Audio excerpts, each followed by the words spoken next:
Roger Ebert was one of our nation's most beloved film critics. With his partner Gene Siskel, Roger took film criticism from the pages of newspapers and into our living rooms with the television show At the Movies. Throughout his life, Roger shared his love of film, not only by conveying what makes a good movie, but which films were his favorites. This is not a show about those movies. This is a show about the movies Roger loathed, the films he despised, the movies he absolutely hated. Movies like Pootie Tang. On this episode of Does This Movie Suck? Hello friends and welcome to the show. My name is Scott and this is our journey through some of the worst reviewed movies ever made to see if they've gotten better with age. Right now we're working our way through the 2007 book by Roger Ebert, Your Movie Sucks. On this episode we're exploring the 2001 film Pootie Tang starring Lance Crowther, J.B. Smoove, and Chris Rock. And right off the bat, you're going to notice some differences. This is not your normal episode of the show. It's a rare occurrence where the stars have aligned and the angels are singing. This is a monumental occasion, kids.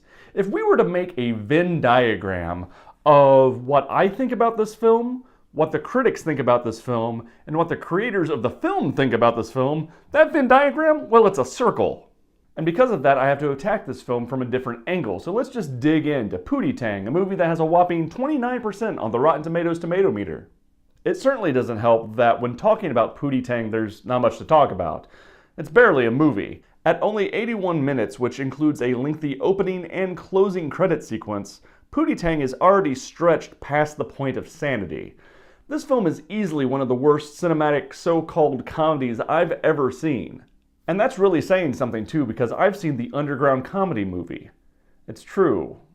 It still haunts my dreams to this day. So what is Pootie Tang about? As the film begins, we're introduced to Pootie Tang. He's played by Lance Crowther. He's being interviewed by Bob Costas. Pootie is a man of many talents. Pootie Tang, you've had incredible success, and you've had it in a variety of fields: music, films, martial arts, pottery. How do you do it? What makes you tick? Well, Bob, I'm a pawn Tony. Got my dillies on a pepper tang. And there you have it, one of the film's three main jokes. Pootie Tang speaks in this weird gibberish-type slang that everyone around him understands, but we as the audience don't. The film's Wikipedia page lists 17 of Tang's word salads, and most of them boil down to affirmative and negative reactions. There's nothing specific. The page then invites you to check out WikiQuote for a more complete list of phrases. I think I'll pass, but thank you though. It doesn't really matter in the scheme of things. Bob asks Pootie Tang, I'm gonna really hate saying Pootie Tang by the end of this thing. Bob asks him about his new movie. Yeah, it's called Sign Your Pity on the Running Kind. Who's in it besides yourself? Oh, well, there's Truckee, Bad Biddy, Dirty D, and Robert Vaughn. This is the second of the film's three main jokes. It's a joke format that the film loves to use. It's a list of things, the last of which is ridiculous. I've already shown you this joke format twice, and we're less than 75 seconds into the film. Let's take a look then at this clip from Pootie Tang's new movie, Sign Your Pity on the Runny Kind. So the movie is sort of like Inception in that we're watching a movie within a movie, but it's unlike Inception in literally every other way. See that guy? That's Bad Biddy, the baddest drug dealer in town. The great thing about this movie is I really don't have to tell you anything about it. J.B. Smoove's almost constant narration will take my place for most of this review. It doesn't make for a good movie, but it makes my job easy. That's Dirty D, the dirtiest dude around. He handles all of corporate America's dirty work. Next to Dirty D, that's Froggy, the enforcer. Yo, Bad Biddy! How you be? I'm bad, Dirty D. You're still dirty, I can see. So Bad Biddy is still bad and Dirty D is still dirty. This is what the movie thinks is a joke. So the men are in the midst of a drug deal when Pootie Tang arrives to break it up.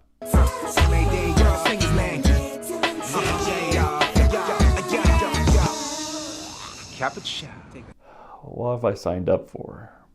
What has my life become? You a batty daddy lamata tebit shy. The men start shooting at Pootie Tang and unfortunately they don't kill him. Pootie fights back with his magical belt. That's a can of pan, all the way down. As you've probably gathered thus far, Pootie Tang is attempting to be a parody of the blaxploitation films of the 1970s. What's weird is with tone and pacing, this film feels more like something out of the 1980s. This movie feels more like Porky's, minus the jokes. It's weird and kind of hard to explain, but this movie overshoots its tone into a different decade. Pootie chases down Dirty D's car in an effort to bring him to justice. This sequence is what I'm going to call bad filmmaking, because it's bad filmmaking. There's a reason behind this, which we'll get into in a moment, but this is a bad insert shot, because there's a point where we should see Pootie Tang's leg, right here. Pootie gets Dirty D to go inside a car wash where he's now magically outside the car for some reason, but it all leads to Dirty D getting clean, and that's the joke. It's not funny, but it's an attempt at comedy. It's an attempt that's undercut by the awkwardness of the next shot of the film. Sarate. This movie operates for its entire running time as if gibberish in and of itself is funny. It's not. Sarate. Then we get to the film's opening credits. They last for 2 minutes and 12 seconds of an 81-minute film, which is already too long. J.B. Smoove gives us Pootie Tang's backstory. Pootie Tang was born in a small town outside of Gary, Indiana. And that town was called Chicago. Man, that joke lands with a thud. That's just bad comic timing. As he grew, everyone noticed something different about the way Pootie would talk. It baffled everyone. Let me break it down to you like this.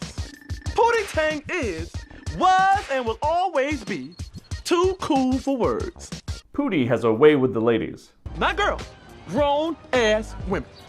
Hiya, Pootie Tang. I'm a time Cappy, my Jimmy, water top.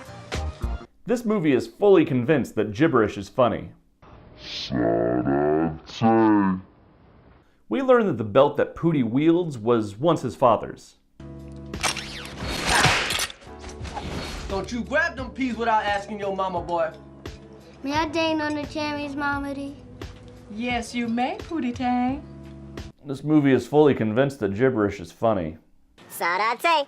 2 weeks later, another terrible tragedy. His father was fatally injured at the steel mill.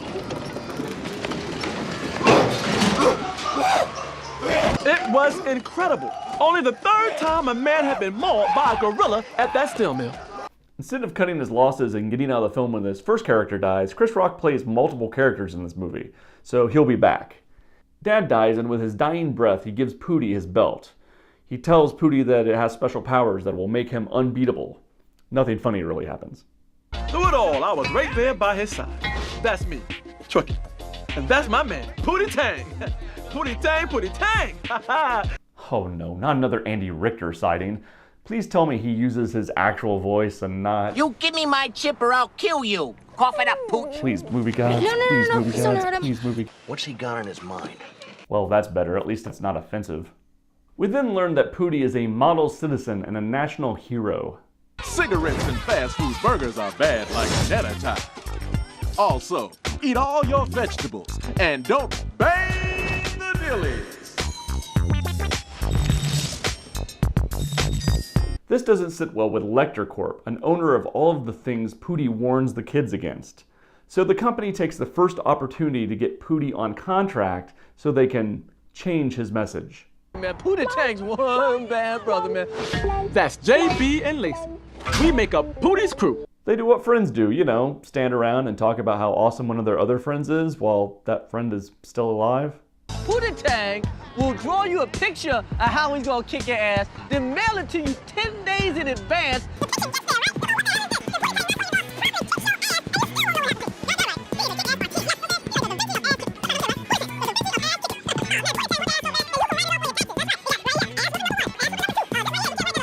You know, I like to also add that Pootie Tang can kick some ass too, boy.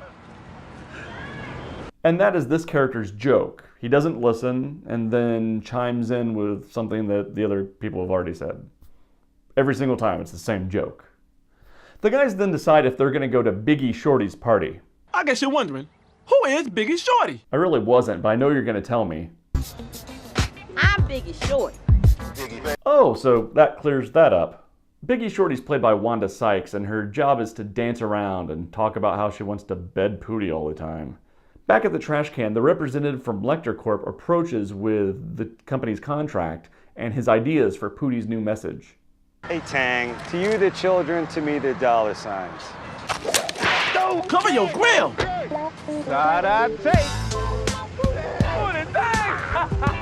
The guys send the Lecter Corp rep on his way and retreat to the studio where Pootie records his next big hit. Okay, Pootie, I'll play back the levels the way you said them. No instruments, no vocals, no levels, everything silent. Say it on me. Bleed.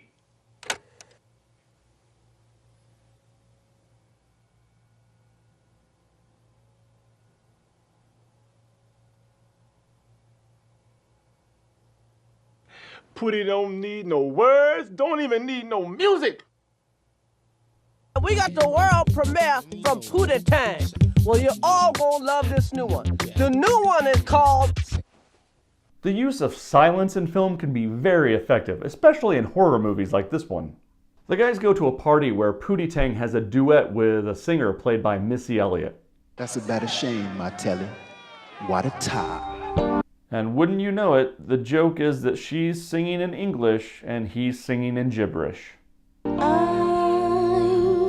falling in love with you. Tippets high on my capital. This goes on for a full minute. It feels like an eternity. If so far this recap feels like a list of things the guys do and not an overarching plot, it's because a majority of this movie is just things they do. It doesn't have an overarching plot. We've talked about the first two jokes that this film really likes, the third of which is that Pootie's really good with the ladies. It likes to hit that one a lot. So since we've talked about the three main jokes of this film, let's just blast through the plot so we can get to the meat of the story. Recapping this film always feels like it's teetering on the edge of actually subjecting you to it, and I don't want to do that to you. I like you guys too much. 13 minutes of pure nonsense later, Pootie Tang is seduced by the wife of Lecter Corp's CEO. She's played by Jennifer Coolidge. She gets Pootie to sign the company's contract and also, while she's at it, steals his belt.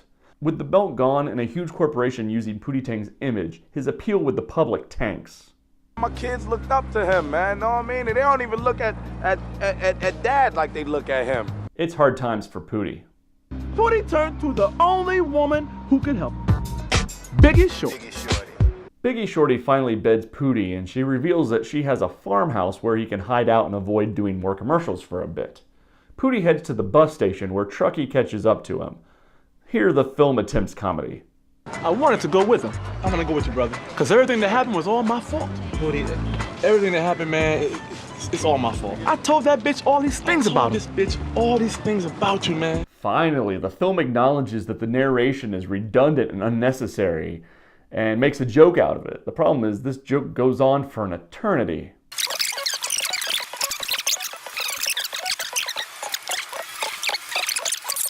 Pootie goes to Biggie Shorty's farm and finds ways to pass the time, mostly growing a single stalk of corn and betting the town sheriff's awkward daughter. All the while, Lecter Corp's production of new Pootie Tang commercials hasn't been slowed a bit because they've replaced Pootie with a lookalike played by David Cross in blackface. To make matters worse, Pootie Tang's single stalk of corn dies and it sends him into a downward spiral of... Wait a second. I wrote here that this movie has David Cross in blackface. That can't be true. Oh my God! Oh, no. I mean, this is 2001.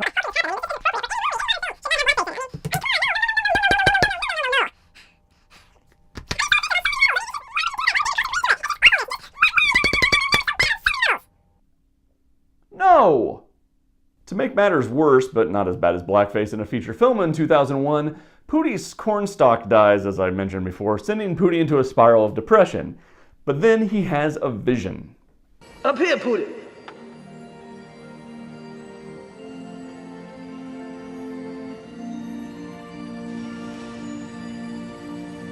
Alright, heads, I subject you to the sequence. Tails, we gloss past it and move on, alright? Let's see what happens here. Oh, it's your lucky day, Tails! I mean, if it were heads, I'd have to tell you that Chris Rock, as a stalk of corn, yells at Pootie for running from his problems, while Pootie's mother, dressed as a cow, motivates Pootie to do the right thing. I'd also have to mention that in a movie full of inept sequences, this sequence may be the most visually inept. Characters move around with no rhyme or reason, his mother disappears completely from this shot, but you're lucky it was Tails, we can just move on. The sheriff is forcing Pootie into a marriage with his daughter, but there's no time for this because Dirty Dan, that's not right, Dirty Dave, Dirty D arrives and the two of them fight.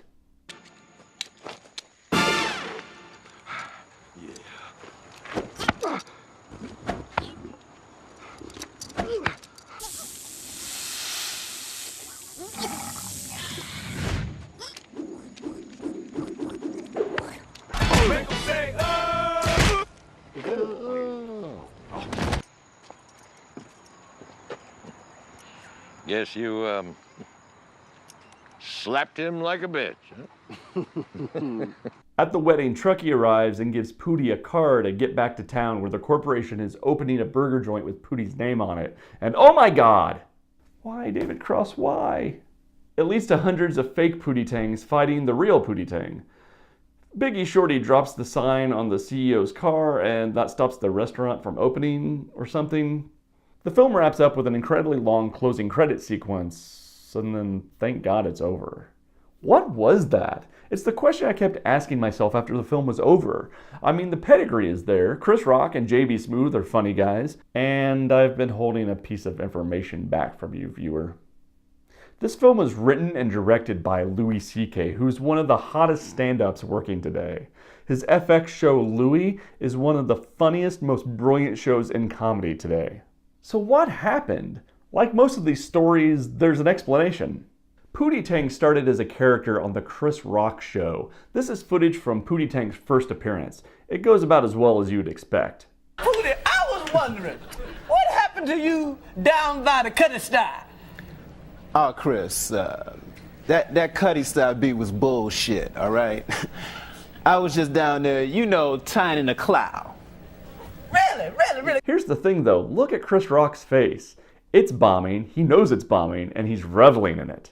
There's something funny about a bit bombing for 3 minutes, but not for an entire feature film, if you could even call this an entire feature film. In an interview with XM's Jim Norton, Louis C.K. revealed what happened behind the scenes of Pootie Tang. After filming had completed, C.K. learned that the studio had begun editing the movie without him. Basically, C.K. wasn't bowing to Paramount's every whim, so they cut him out of the editing process. Louis said that Paramount flew him first class to see the first reel of the film, but wouldn't take any of his suggestions because the reel was already locked. It was in that moment, during a phone call with his then wife, that C.K. decided to let the film go. In the interview, he tells Jim Norton that, "I made something that was pretty unique and no one knew how to handle it." He freely admits that this film ruined his movie directing career. He hasn't made a feature film since. Before the film was released, someone on CK's website asked him if they should go see Pootie Tang. CK's response was telling, saying, "I don't know, I haven't seen it." Next thing Louis knows, he's on another first-class flight to see the film on Paramount's lot in a private screening on opening day. The only person on Paramount's lot that talked to him was David Gale, who was the head of MTV Films. Gale showed CK a review from Elvis Mitchell of the New York Times. Mitchell genuinely liked the film. It's the review Paramount used on the DVD boxes. It's one of the few positive ones.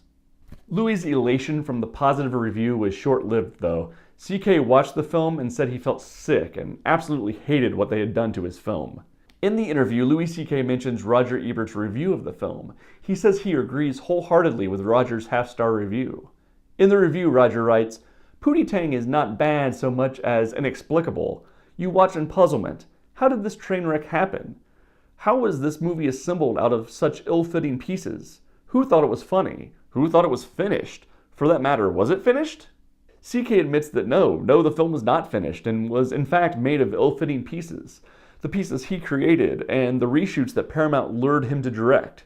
In the end, Louis C.K. could have taken his name off of this movie. It was no longer his film. But he said he felt the responsibility to go down with this ship. There's no evidence that the movie C.K. would have assembled would be better than what exists today. But the feature film that I just saw is terrible. So in this instance, the stars have aligned. What I think, what the critics think, and what Louis C.K. thinks about Pootie Tang are all the same. Yes, this movie sucks. But it's another one off the list. Below I've linked all of my social media so you can follow me there. Starting with the next episode, I'm going to begin revealing what the next episode will be the week before I upload, and I'll be doing that on Instagram, so make sure to check that link out. I hope this episode has gained your subscription. Please do that with the subscription box below. I'll see you next time when we ask the question, does this movie suck? Thanks for watching.